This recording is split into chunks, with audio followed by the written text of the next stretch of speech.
রাজনীতিবিদরাই, যারা ইচ্ছে করেই মানুষকে মামলায় জড়িয়ে ফেলে টাকা খাওয়ার জন্য।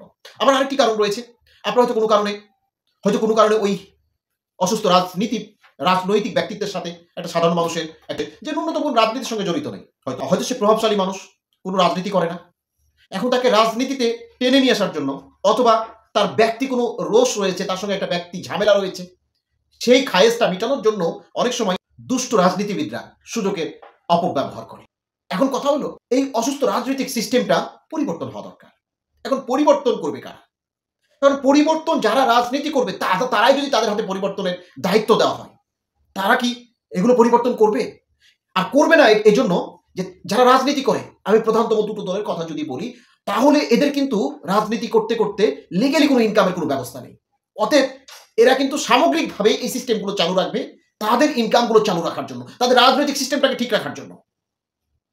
কিন্তু এর ক্ষতির কারণ কে হচ্ছে, এর হার্মফুল কে হচ্ছে, এগুলোর জন্য ভুক্তভোগী কে হচ্ছে? সাধারণ মানুষ হচ্ছে।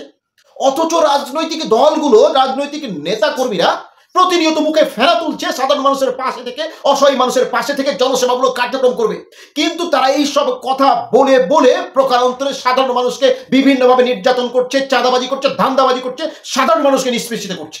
তাহলে লাভ কি হচ্ছে সাধারণ মানুষের? তাই এখন সময় এসেছে রাজনৈতিক বন্দোবস্ত করা, রাজনীতি